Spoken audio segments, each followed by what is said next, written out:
नहीं बैठा पाते हैं।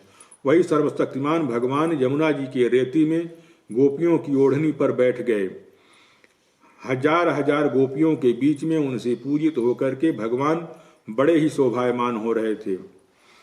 सुखदेव जी कहते हैं, परीक्षित, तीनों लोकों में, तीनों कालों में जितना सुंदर सौंदर्य प्रकाशित होता है वह सब तो भगवान के एक बिंदु मात्र की सुंदरता का आभार भी नहीं है, आभास मात्र भी है, और उसके एकमात्र आश्रय हैं। भगवान श्री कृष्ण अपने इस अलौकिक सुंदरता के द्वारा उनके प्रेम और इच्छा को और भी उभार रहे थे। गोपियों ने अपनी मंद मंद मुस्कान, विलासपूर्ण चितवन और तिरछी भौहें से उनका सम्मान कर रही थीं। किसी ने उनके चरण कमल को अपनी गोद में ले रखा था तो किसी ने उनके कर कमलों को और उनके स्पर्श का आनंद लेती हुई कभी कभी कह उठती थी, कितना सुकुमार है, कितना सुंदर है, कितना मधुर है। इसके बाद श्री कृष्ण के छिप जाने से मन ही मन तनिक रूठकर उनके मुख से उनकी ओर दोष स्वीकार कराने की वे कहने लगी। मतलब वो ऐसे देख रहे हैं जैसे तुमने गलती किया है, अंतर ध्यान हो करके, तो तुम इस बात को स्वीकार करो जो तुमने गलती किया है छिप करके।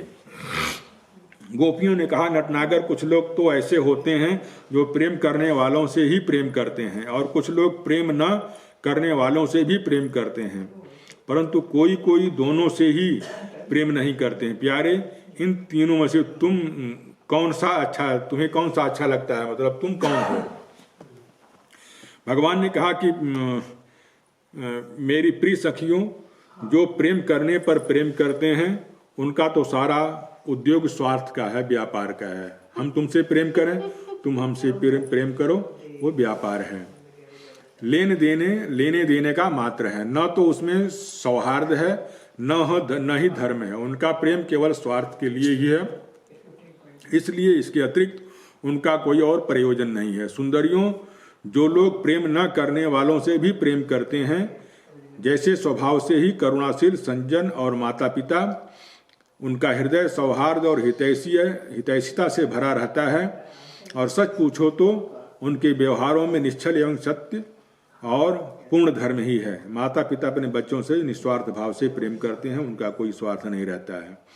कुछ लोग ऐसे होते हैं जो प्रेम करने वालों से भी प्रेम नहीं करते हैं, न प्रेम करने वालों का तो उनके सामने कोई प्रश्न ही नहीं है।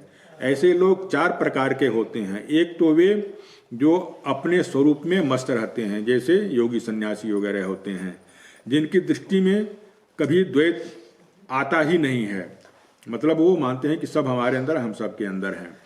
दूसरे वे हैं जिन्हें द्वैत तो भासता है, दिखलाई देता है, परंतु वे कृत हो चुके हैं, उनका किसी से कुछ लेना देना नहीं है, वो भी किसी से प्रेम नहीं करते हैं। तीसरे वे हैं जो जानते ही नहीं है कि हमसे कौन प्रेम करता है, और चौथे वे हैं जो जानबूझ करके अपना हित करने वाले परोपकारी गुरु तुल्य लोगों से भी द्रोह करते हैं, उनको सताना चाहते हैं, वे हैं। गोपियों, मैं तो प्रेम करने वालों से भी प्रेम का वैसा व्यवहार नहीं करता जैसा करना चाहिए। मैं ऐसा केवल इसलिए करता हूँ कि उनकी चित्त वृत्ति और भी अधिक मुझ में लगी रहे, नित्य निरंतर लगी रहे। जैसे निर्धन पुरुष को कभी बहुत सा धन मिल जाए और फिर खो जाए तो उसका हृदय खोए हुए धन की चिंता से भर जाता है, वैसे ही मैं भी मिल करके छिप जाता हूँ। गोपियों, इससे संदेह नहीं कि तुम लोगों ने मेरे लिए लोक मर्यादा, वेद मार्ग और सगे संबंधियों को छोड़ दिया है। ऐसी स्थिति में तुम्हारी मनोवृत्ति कहीं न जाए और अपने सुंदरता और सुहाग की चिंता न करने लगे, मुझ में ही लगी रहे, इसलिए परोक्ष रूप से तुम लोगों से प्रेम करता हूँ। अर्थात मैं प्रेम करता हूँ लेकिन दिखाता नहीं हूँ। मैं छिप गया था, इसलिए तुम लोगों के मेरे प्रेम में दोष मत निकालो। तुम सब मेरी प्यारी हो और मैं तुम्हारा प्यारा हूँ।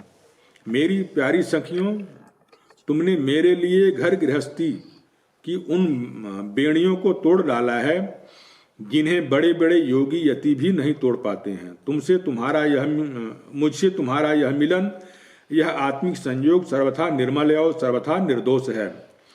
यदि मैं अमर शरीर से अमर जीवन से अनंत काल तक तुम्हारे प्रेम और सेवा का और त्याग का बदला चुकाना चाहूं तो भी नहीं चुका सकता। मैं जन्म जन्म के लिए तुम्हारा ऋणी हूं।